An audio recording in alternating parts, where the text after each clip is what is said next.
Bonjour et bienvenue. Aujourd'hui, on s'attaque à un sujet qui est partout, dans toutes les conversations et maintenant dans les salles de classe. L'intelligence artificielle. Bonjour. Notre mission, si on l'accepte, c'est de répondre à la question que je pense tous les parents, tous les enseignants se posent. Est-ce que l'IA va nous donner une génération de génies assistés ou au contraire de penseurs un peu paresseux? C'est exactement l'enjeu. On va explorer cette promesse un peu folle d'un tuteur personnel pour chaque élève, mais aussi les craintes qui vont avec. Tout de suite avec un chiffre qui donne un peu le vertige, la majorité des tâches de secrétariat à l'école pourraient être automatisées d'ici 2026. 2026, c'est demain. Ça donne une idée de l'ampleur de la vague qui arrive. Bon, tout ça est passionnant, mais mettons-nous à la place d'un enseignant qui entend parler de ça. Avant même d'imaginer l'IA en classe, il faut peut-être qu'on définisse simplement ce que c'est, non? Le mot est tellement utilisé qu'il en devient un peu flou. C'est le point de départ essentiel, oui. Le terme, en fait, n'est pas du tout nouveau, il date de 1956, mais ce qu'il recouvre, ça a beaucoup changé. D'accord. La distinction la plus importante à faire, c'est celle entre ce qu'on appelle l'IA faible et l'IA forte. Ok, film. Voilà. On en est très très loin. Tous les systèmes actuels, même les plus bluffants comme ChatGPT, sont des IA faibles. Faible, c'est-à-dire? Ça veut dire qu'elles sont spécialisées dans une seule tâche. Elles l'exécutent de manière spectaculaire, mais c'est tout. Un système va traduire, un autre va reconnaître des visages, mais aucun ne peut faire les deux et décider d'apprendre la poterie ce week-end. D'accord, je vois. Le moteur derrière tout ça, c'est l'apprentissage automatique, le fameux machine learning. Ok, alors décortiquons ça. Comment est-ce qu'on apprend à une machine? Alors, il y a principalement 3 grandes méthodes. La première, c'est l'apprentissage supervisé. Supervisé? Oui, c'est la plus courante. Imaginez que vous voulez apprendre à une IA à reconnaître des chats. Vous lui montrez des dizaines de milliers de photos en lui disant à chaque fois « ça, c'est un chat C'est du gavage de données en quelque sorte. ». C'est un peu ça. Et à force de voir des exemples, elle finit par comprendre les caractéristiques d'un chat et peut en identifier un nouveau toute seule. D'accord. Et la deuxième méthode?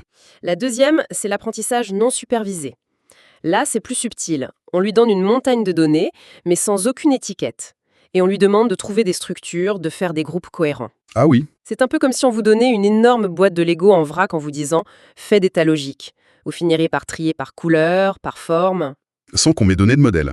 Exactement. Et la troisième, c'est l'apprentissage par renforcement. Alors ça sonne plus ludique. Ça l'est. L'IA apprend par essai et erreur. Un peu comme dans un jeu vidéo. On lui donne un objectif, et chaque fois qu'elle fait une action qui l'en rapproche, elle reçoit une récompense. Une sorte de bon point numérique? Voilà. À force d'essayer, elle finit par trouver la meilleure stratégie pour gagner. C'est comme ça qu'AlphaGo a appris à battre le champion du monde de Go. Justement, AlphaGo. On a tous en tête cette victoire de 2016. C'est là qu'on a senti un vrai basculement. Qu'est-ce qui a rendu ça possible? Ce qui a tout changé, c'est le deep learning, l'apprentissage profond. Il ne faut pas se laisser impressionner par le terme. Non. De reconnaître des motifs très, très complexes. Pour AlphaGo, la machine a développé une sorte d'intuition stratégique. Une intuition? C'est fou. C'est cette complexité qui débarque maintenant dans l'éducation. Alors justement, allons-y. Concrètement, dans une salle de classe, ça donne quoi? Eh bien, les applications sont déjà là. Prenons l'exemple de la plateforme Lalilo. Elle est utilisée en primaire pour l'apprentissage de la lecture. L'élève fait des exercices. Si l'IA voit qu'il bloque sur la différence entre le son B et le son P, Ce qui est un classique. un grand classique, eh bien, elle ne va pas lui redonner le même exercice en boucle. Elle va analyser l'erreur et lui proposer une autre approche. Peut-être un jeu visuel, puis un exercice auditif. Elle cherche ce qui va provoquer le déclic. C'est une patience qu'un enseignant avec 25 élèves peut difficilement avoir pour chaque enfant à chaque instant. C'est ça. C'est l'idée du tuteur infatigable. Vu comme ça, c'est très séduisant. Mais est-ce qu'il n'y a pas un risque de créer des bulles d'apprentissage? Si l'algo décide que je suis bon en maths, est-ce qu'il ne va pas m'enfermer là-dedans? C'est une critique centrale. C'est là qu'on touche à l'éthique. Le Conseil de l'Europe est très clair là-dessus. Il affirme le droit pour un enfant de ne pas être profilé ou enfermé dans un parcours dicté par une machine. On veut éviter un déterminisme algorithmique, en somme. Absolument. L'IA doit rester un outil. C'est l'enseignant qui a le contrôle. L'humain doit primer, c'est la règle. Et au-delà de cet enfermement, on parle de désinformation et d'hallucination. Ça fait un peu peur. Une machine qui hallucine, qu'est-ce que ça veut dire? Ça veut dire qu'un élève peut demander à une IA un résumé de la bataille de Waterloo et obtenir un texte magnifique, très convaincant, qui explique que Napoléon a gagné grâce à des chars d'assaut. Ah oui, quand même. C'est ça, une hallucination. L'IA invente des faits avec un aplomb total, parce qu'elle n'a pas conscience de la vérité. Son seul but est de générer un texte qui semble probable. Le danger est donc massif. Ok. Donc on a un potentiel incroyable et des risques qui donnent le vertige. Face à ça, j'imagine qu'on n'avance pas en plein brouillard. Il doit y avoir des règles du jeu. Heureusement, oui. En 5 règles d'or. C'est le cadre officiel en France. Bon, alors, allons-y pour la première. La première, c'est la protection des données personnelles. La base. Pas question d'entrer des infos sensibles sur un élève dans un outil grand public. Logique. La deuxième. La deuxième, exercer son esprit critique. Ça semble évident, mais le rapport présente ça comme une nouvelle forme d'hygiène numérique. Ne pas vérifier une info de l'IA, c'est comme ne pas se laver les mains avant de manger. J'aime bien l'image, c'est un risque de contamination intellectuelle. Exactement. La troisième règle, c'est d'adapter les devoirs et les évaluations. Forcément.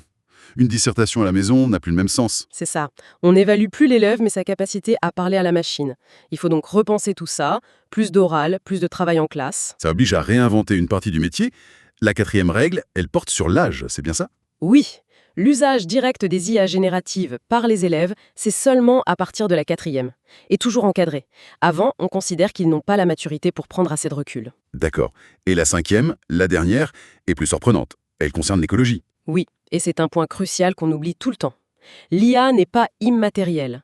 Entraîner ces grands modèles, ça consomme une quantité d'énergie et d'eau colossale. Attendez, un chiffre, non?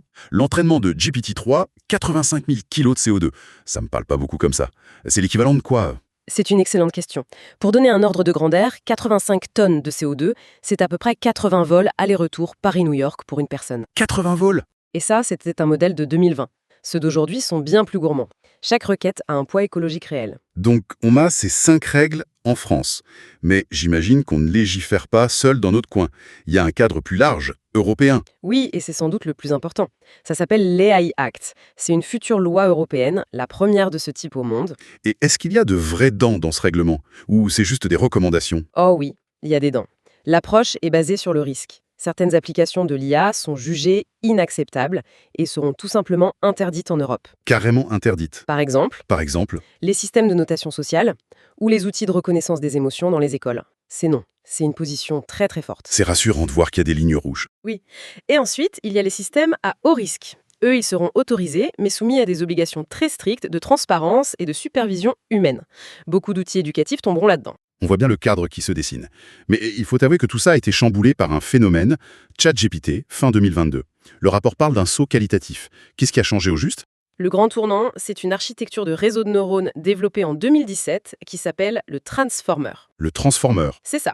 Avant, les IA lisaient une phrase mot après mot, avec une mémoire à court terme assez limitée. Le Transformer, lui, peut regarder tous les mots d'un texte en même temps et comprendre les relations entre eux, même s'ils sont très éloignés. Il a une vision d'ensemble. C'est exactement ça, et c'est ce qui l'a fait passer du stade de perroquet, qui prédit juste le mot suivant, à celui de rédacteur, qui peut maintenir une cohérence sur de longs textes. Et en classe, les possibilités semblent infinies. Aider les profs à préparer les cours, stimuler la créativité des élèves, servir de partenaire de conversation pour apprendre une langue. Les possibilités sont réelles, oui, mais le prix à payer pour cette puissance, ce sont les points de vigilance dont on a parlé.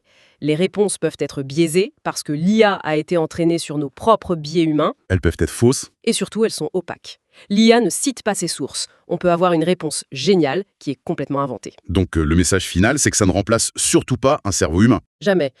Il y a ce que la machine peut traiter, le calcul, la modélisation, et il y a ce qui ne peut être qu'humain. Donner du sens, réfléchir, créer, avoir une approche sensible du monde. La machine manipule des symboles, l'humain crée du sens. C'est la différence essentielle. Si on résume, on est donc face à une révolution à double tranchant. D'un côté, la promesse d'un assistant surpuissant, de l'autre, des défis éthiques, pédagogiques, écologiques, qui sont immenses. C'est exactement ça.